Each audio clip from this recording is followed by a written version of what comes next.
Hey everyone, welcome to my first video blog. My name is Damien Caldwell.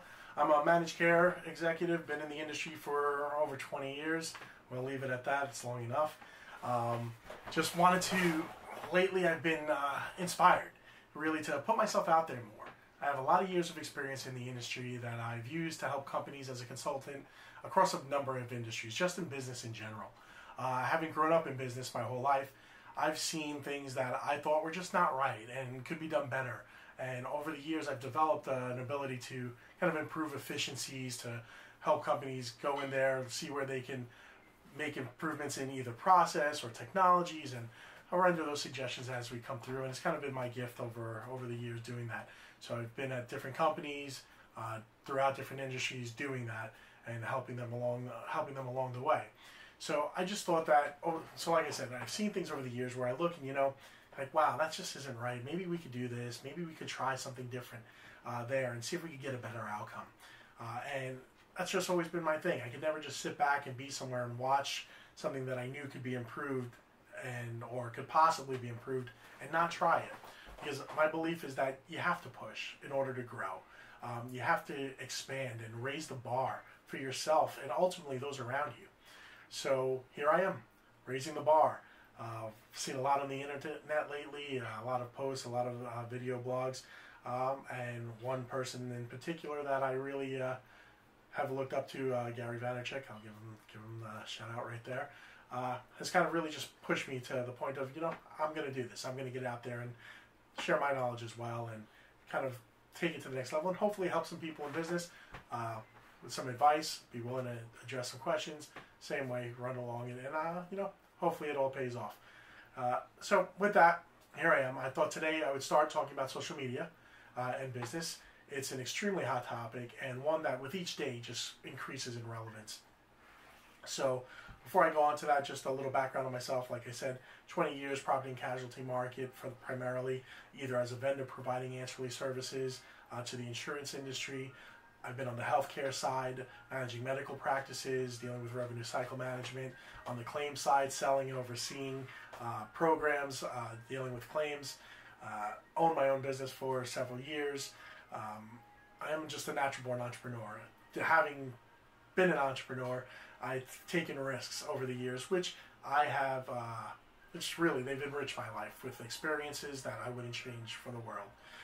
I mentioned I grew up in business.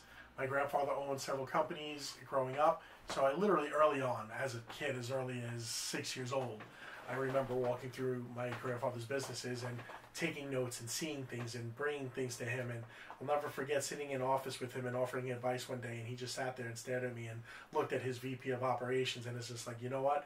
From the mouth of babes, because here I am, a 6-year-old kid, offering my grandfather advice for things that I saw with the situation that was happening out on the floor. So, my whole life I've been there and had that ability to be objective and take it in. And so here I am today. So with that, one of those things, one lesson I learned early on was that you have to think outside the box. You have to be willing to look outside the box and take those chances. If you want to survive in business, you have to evolve. Which brings us to this discussion of social media and business and the evolution of how that's come into play in today's market. So here we are. It's 2017. And with the rise of social media over the past decade, I find it incredible that every company, new or old, has not established some form of social media presence. The fact that there are still companies and people out there that do not recognize the value of social media just completely astounds me. I look at this and it's baffling. I even find it hard to speak to in that respect. That how could you not see the incredible value when your dry cleaner down the block has an app and pickup service, your restaurant around the corner, and things like Open Table, and everybody's engaged in this, and you feel that your business is not applicable? It just blows my mind. If you're not engaging your audience today, your client base, in one of the major platforms, which include Facebook, Twitter, LinkedIn, Instagram, and now Snapchat, then you're rendering your organization obsolete. Your services are obsolete, and you really just should fold up. I mean, that's my opinion anyway, because the reality is your competitors are out there doing it most likely, and you are just going to fall by the wayside. So Why is it? Why do people not get out there? Why are they not jumping in? So having, again, talked to multiple businesses and seen it throughout different industries, not just my industry or just a few. I've seen it in different business owners throughout completely different fields, from retail, from service to the corporate world as well. I think there's three things. It comes down to three main factors. One is fear. They're just afraid of what they don't understand. Fear of the unknown, which really is probably the biggest thing that keeps people away from doing anything in life. Just being afraid of what it could be, the repercussions, living behind the big what if this happens. So I think you hear companies talk about, God, I don't know what to do with this. Why? What happens if my employees start posting things that they shouldn't? What if we go out there and we give the wrong image? What if? You know what? Screw the what ifs, organize it and do it right, and you don't have to worry about that. And there's steps that you can take to get there. So that's I think that's number one, just the fear and living behind the big what if. Two is just an inability to implement. And that just comes down to basic operational skills. I mean, you look at it because they haven't done it before, they don't know what they're dealing with, and they don't know how to even get started. God, here it is, social media, this big dragon that I have to slay, and where do I begin? What do I do? Do I pick up a shield first? Do I grab a sword? How do I do this? So they don't know where to start. Or they jump into it, which is almost worse, maybe is worse. They go into this half-assed. And they'll go in and they'll start doing some posting here, a little bit there, and throw out a little content here and there. And you know what? A half-assed effort at this is equally as detrimental as, maybe more so, than not doing anything at all. Because you risk painting the wrong image, putting the wrong content out there, and then you drive away your audience because they look at you like you don't know what you're doing. So that's two, is just the inability to implement it and not really knowing where to begin and organize it and having any structure. And the third piece is just plain old stubbornness. That, I don't think it's necessary, and you're never going to change my mind, and I'm not going to do it. So I'm going to say stubbornness / stupidity. Because if you do not recognize that social media is the avenue that you're going down today, then you are a fool. I mean, you need to look at this and understand that this is the wave of the future. Forget the future. This is the present. It is now. The statistics that you see out there now, and I'll give you a couple in a minute, are just amazing. That you cannot look at this and seriously say to anyone that, yeah, we don't need that, we're good. So many companies don't know, and they because they haven't taken the time to really look into it. And it's big, small, doesn't matter. It's just it's a philosophy thing, and they really need to change and come around to that philosophy if they want to survive the future. So understanding your social media presence is probably the first part of any organization in order to be successful in this. So many companies don't know the extent that social media is used, even within their organization, just within their own people. Like, how many of their employees are on social media? How many of their clients? They have no idea. So they've not invested the time to realize that the reality is the majority of their employees, their clients, their prospects, hell, everyone is on some form of social media today. We spend, as a country, an astounding, and the world spends an astounding amount of time in front of their computer, on their phones, engaged in social media activities. They need to do a little research and invest the time so that they can really recognize that since 2006 to today, it's increased from 8% of people that were actively engaging in social media to 70% today. That 70% of the country engages in at least one form of social media. That's crazy. I mean, so you look at that, and right there, that's your argument. And I don't mean that that's crazy, that that's what it is and that's the number. When I say crazy, it's crazy that you can look at that number and say, we don't need it. I don't understand. So look at it today. You have 76% of people that use Facebook daily, 51% on Instagram, 42% use Twitter, 18% check in on LinkedIn daily. That's a daily basis. And you take that, if you go by the week, add on another, not included in that number, add on an additional 7% for Facebook, 26% for Instagram, 24% for Twitter, and another 31% weekly for LinkedIn. Do you not think that they're... Oh, why? Again, it makes me stutter because I'm like, how can you not engage? How do you not see that that is a viable source? So you really have to look at that and get out there. I mean, so you think about it, all these companies that are out there, these people are on their phones looking at it. And just for the phone piece, and I just saw this, it's up on my screen now, 79% of the people are doing this on mobile devices. So I posted recently about mobile apps and why, if you don't have an app, why? You know, most businesses today have the ability to engage in an app. If your business interacts with clients on the web, if they're logging into a portal for you, or if they're looking up information on your website, you should have an app. You should have it in front of them because those people are on there. They're on their phones, they're on those devices, smartphones, tablets, some type of mobile device. 79% of the people are using mobile devices to access social media. So why wouldn't you have an app? They're on there gaming, they're on there looking at Facebook, they're on there looking at Instagram and Twitter. Forget the advertisement and the pieces that you should have on those platforms. You need an app in order to engage your audience in there. Make it something that they can use, that they can engage with you, and really build on that.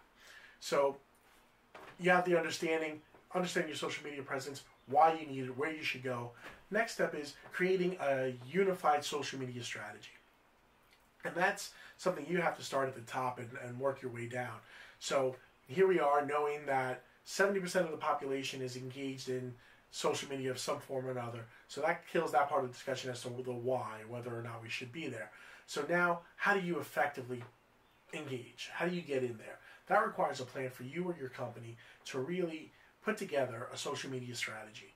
I mean, ensure that the organization's social media goals are aligned with the teams within your business units, your regions, that your employees, your managers all understand what the goal is with your social media and how we're using it and where we're going.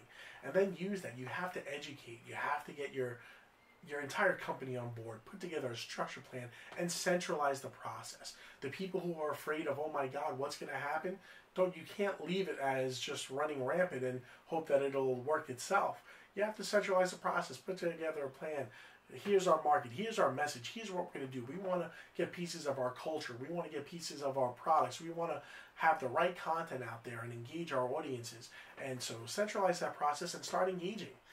The other part of that is just staying abreast of all your compliance regulations. You know, there's a lot more that has evolved in the industry today. I mean, from the beginning of social media to now, I mean, look at how interviews are done, background checks, things like this.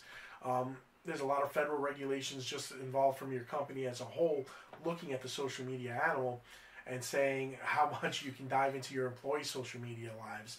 I mean, there are rules that protect privacy and things like that. So make sure you have a good understanding of what those are and incorporate that as part of your plan. Create a social media policy for your organization.